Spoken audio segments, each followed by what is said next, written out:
Baruch Hashem. Elle a marché la prière. Bah, Le temps que les gens nous rejoignent sur Internet. Pas vraiment, mais il faudrait qu'on continue. Hein?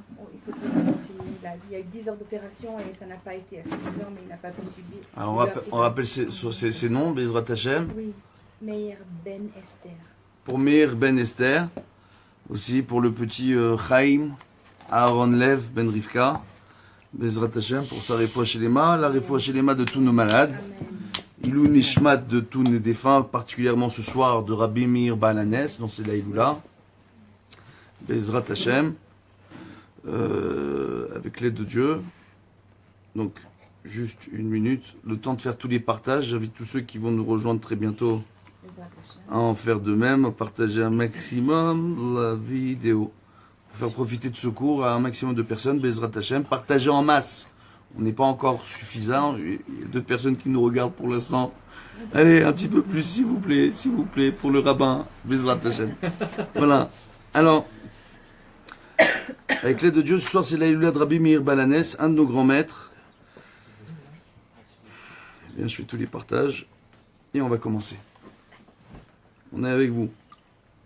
Donc, on partage. Vas-y, partage. Amen. Amen.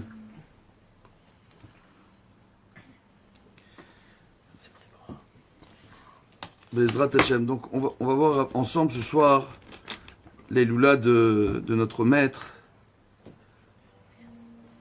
Rabbi Meir Balanes. Je vous demanderai de couper tous les insupportables pendant le shiur, s'il vous plaît. C'est très important. Voilà, qu'on puisse s'entendre, s'écouter et écouter le cours. Bezrat Hashem. Alors, celui-là. Hop, encore un petit groupe. Ça, on s'amuse maintenant avec ces histoires. Baruch Hashem.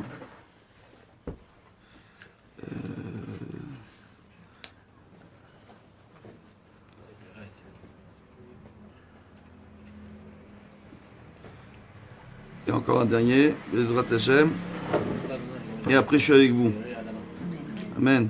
Baruch en direct. Extraordinaire. Alors on rappellera, ce soir, il y a 2 choses. C'est Pessar Sheni. Et deuxièmement, c'est aussi Baruch Hashem. L'Aïloula de Rabbi Meir Balanes. Alors, on rappellera essentiellement. Oui, merci.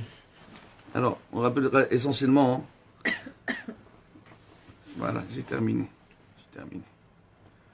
Donc, on rappellera essentiellement Baruch Hashem. Donc, Rabbi Meir Balanes était un de nos très grands maîtres, un des plus grands parmi les Tanaïm. Alors pourquoi un des plus grands parmi les Tanaïm? Parce qu'il a fait partie des 5 élèves, comme je l'expliquais vaguement, déjà à plusieurs reprises. C'était un des 5 élèves de Rabbi Akiva. D'accord? Alors on va se remettre dans le contexte parce que dimanche, Bezrat Hashem, c'est aussi l'Akba Omer. On a coutume de dire que c'est l'Aïloula de Rabbi Shimon Bar Yochai, mais c'est pas que ça. On va essayer de voir tout ça un petit peu ensemble. Bezrat Hashem, et on va essayer d'expliquer pourquoi Rabbi Meir Balanes d'Afka, il nous a quittés le soir de Pessar Sheni. C'est extraordinaire, Pessar Sheni. Pessar Sheni, on va rappeler, la première fois qu'il y a eu Pessar Sheni, c'est tout simplement dans le désert, quand on est sorti d'Égypte. La première année après la sortie d'Égypte, tout simplement, quand on a dû refaire pour la première fois le Korban Pessar dans le désert au Mishkan, les Bnei Israël sont venus et ont constaté que malheureusement les gens qui étaient impurs, donc qui s'étaient rendus impurs, ou qui avaient eu, par la suite après quand on est arrivé en Israël, qui avaient des gros problèmes de santé, donc à l'époque il y avait des gens qui avaient des problèmes de santé par exemple, qui étaient en Babylonie, et qui ne pouvaient pas venir jusqu'à Jérusalem, parce que le voyage c'était un trop grand périple, ils risquaient de mettre leur jour en péril, justement. Donc ils ne pouvaient pas venir jusqu'à Yerushalayim, donc ils avaient cette date de Pessar Sheni. Mais la première fois que ça s'est mis en place, c'est quoi? C'est la première année après la sortie d'Égypte, où il y a certaines personnes qui n'ont pas pu faire le Korban Pessar au Mishkan, et on se dit à Moshe Rabbeinu, c'est pas juste. Le Korban Pessar, c'est un des sacrifices les plus importants de l'année. Comme on l'appelle en français, j'adore ce nom, le sacrifice de l'agneau pascal. Quand j'étais petit, je croyais que l'agneau, on l'appelait Pascal. Je croyais que tous les agneaux, on les appelait Pascal. J'avais 3-4 ans, je voyais un mouton quelque part, et je l'appelais Pascal. Je dis, il y a Pascal à la télé, maman. J'étais petit, il y avait la télé à la maison. Donc je voyais un agneau quelque part, je dis, c'est Pascal. Bref, donc l'agneau Pascal, d'accord? Donc qu'est-ce qu'on voit en réalité? Baruch Hashem, que c'est une date de rattrapage. Pour tous ceux qui prennent un peu de retard dans leur vie, c'est ça que ça représente aujourd'hui Pessar Sheni. On n'a plus de Beth Amikdash. Quel est l'intérêt aujourd'hui, le soir de Pessar Sheni, de manger un peu de matzah? Baruch Hashem, ce soir Shimshon il nous a préparé de la matzah. Demain matin de manger un peu de matzah, d'accord? De faire une séouda, de remercier Akadosh Baruch Hu. C'est justement Baruch Hashem le fait de se dire que Akadosh Baruch Hu, il cherche tout le temps et il nous propose tout le temps. Alors tous ceux qui regardent, je vous demande vraiment de partager en masse. Je suis très content que vous soyez avec nous. Partagez. Ça coûte pas grand chose. Partagez la vidéo avec vos amis, Bezrat Hashem, pour faire profiter de ce cours à un maximum de personnes. Donc on voit justement que Pessar Sheni, c'est la date de rattrapage. Où Akadosh Baruch Hu, il laisse tout le temps une possibilité de rattraper nos vies. C'est très très important. Parce que avant de parler de Rabbi Meir, l'Akba Omer, etc., on va apporter un petit point qui est extrêmement important. Sur le plan religieux, il y a la croyance et il y a le savoir. Qu'est-ce que j'essaye de vous dire? Les gens, la majeure partie des gens qui veulent se renforcer en Torah, en mitzvot, d'accord, d'un point de vue cultuel, j'essaie de parler en bon français ce soir, avec l'aide de Dieu. C'est pour toi, Shimshon, je le fais un peu exprès, je vais faire un petit peu moins le tunisien. Alors, on voit en réalité que les gens qui veulent se renforcer sur un point de vue cultuel, justement, ils ont ce problème-là. Ils ont souvent le problème d'être confrontés à leur seule croyance. Donc, ils croient, ils ont la émouna que Dieu existe. Mais ils ne savent pas que Dieu existe. J'ai la émouna, anima amin. C'est-à-dire, je crois que Dieu existe. Je ne fais que croire. Mais est-ce que je sais que Dieu existe? Aïmani odeak, shakadosh baruch hu, kayam. Pour bien comprendre cette notion-là de différence entre la émouna et le da'at, d'accord? Eh bien, il y a l'histoire des 24 000 élèves de Rabbi Akiva, et on va vous le faire dévoiler. On va vous dévoiler ce soir cette histoire sous un angle nouveau. Les secrets qu'il y a derrière tout cet épisode. Pour quelles raisons les élèves de Rabbi Akiva sont morts durant la période du Homer? Durant cette période-là. Pour quelles raisons? C'est un mystère, entre guillemets. Oui ou non? Ils auraient pu, si déjà ils n'avaient pas de kavod les uns pour les autres, ils auraient pu, la Magéfa aurait pu, l'épidémie qui les a frappés, on rapporte que c'est la Haskara, d'accord? La Haskara, c'est la traduction aujourd'hui, ça peut être traduit par le Krupt, ok? C'est tout simplement une infection des intestins, la maladie qu'ils ont eue à l'époque. C'est une infection des intestins qui fait que la langue s'enfle dans la bouche et la gorge, jusqu'à boucher les voies respiratoires, où la personne a du mal à respirer, et en plus de ça, l'infection se propage à tout le système digestif. Donc les gens ne peuvent plus manger, ne peuvent plus boire, et à la finale, finissent par ne plus pouvoir respirer. C'est une maladie terrible, en réalité, ce qui leur est arrivé. Ils sont tous morts de cela. Et on rapporte que c'est une maladie, lorsqu'elle frappe les hommes, ils mettent plusieurs jours avant de mourir, dans des souffrances atroces. Pourquoi les élèves de Rabbi Akiva, où il est rapporté dans le Talmud, que 24 000 élèves, parmi les élèves de Rabbi Akiva, sur les 24 000 élèves, 43 de ces élèves-là avaient le niveau en Torah de Moshe Rabbeinu. La première fois que j'ai étudié ça dans la Gemara, j'étais en état de choc. Je dis quoi, le niveau de Moshe Rabbeinu? Chachamim, nos sages nous expliquent en réalité qu'ils n'avaient pas le niveau en prophétie de Moshe Rabbeinu, de Moïse. Mais ils avaient le niveau en Torah de Moshe Rabbeinu. C'est-à-dire Moshe Rabbeinu qui a reçu la Torah sur le mont Sinaï, qui a parlé avec Dieu, PLP, lui, PLP à Daberbo, face à face je parlerai avec lui, et par lui je parlerai avec les Israël, mais face à face, Moshe Rabbeinu, 43 élèves à l'époque de Rabbi Akiva avaient ce niveau en Torah extraordinaire. Ils ne parlaient pas avec Dieu en direct, parce que ils ne parlaient pas PLP avec Akadosh Baruch Hu, face à face, mais ils avaient toutes les connaissances de Moshe Rabbeinu en Torah. Et ces 43 élèves-là sont morts. Donc ils avaient les connaissances en Torah, oui, mais ils sont quand même morts. C'est quand même fou.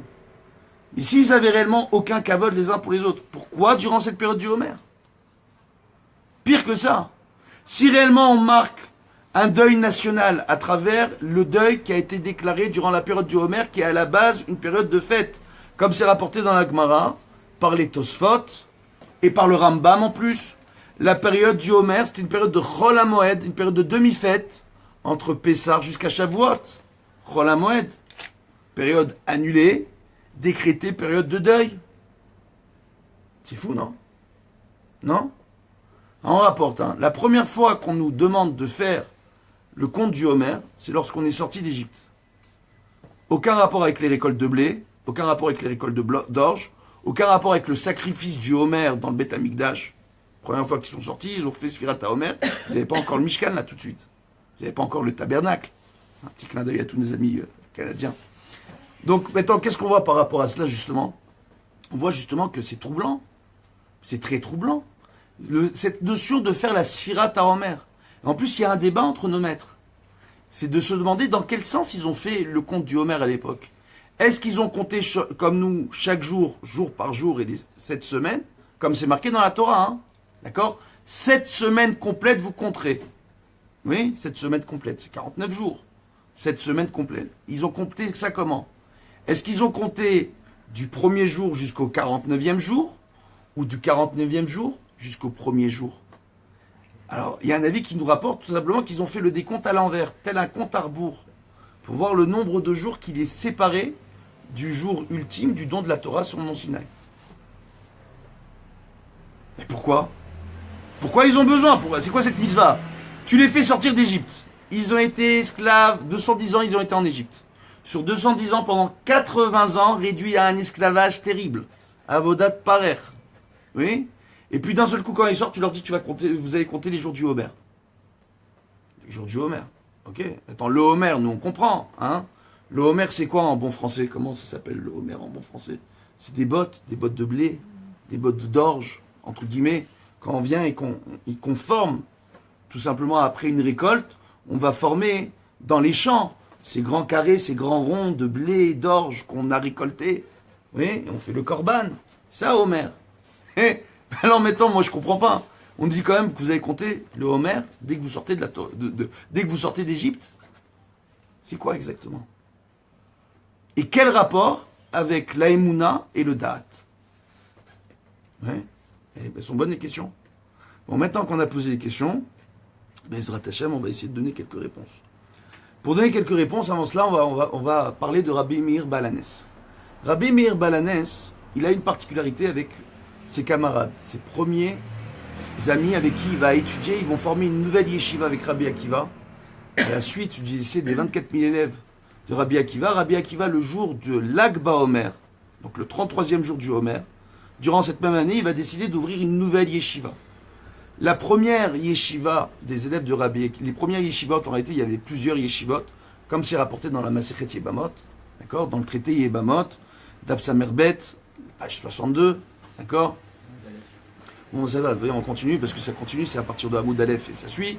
Bezrat Hashem, on voit tout simplement une chose extraordinaire. On voit que, par rapport à cela, justement, que à partir du moment où on voit que les Bnei Israël sont sortis donc d'Égypte, ils ont ce compte du Homer à faire, on voit que les élèves de Rabbi Akiva, qui étaient dans le nord du pays, dans toutes les yeshivot, à la suite du décès, Rabbi Akiva va décider d'ouvrir une yeshiva dans le sud d'Israël, de déménager, de partir de la région de Jérusalem et d'aller dans le sud d'Israël, dans le coin de Netivot, etc., là où il y a tout eu, où on a eu Baba Salé. Baba Salé, il est parti à Netivot exprès.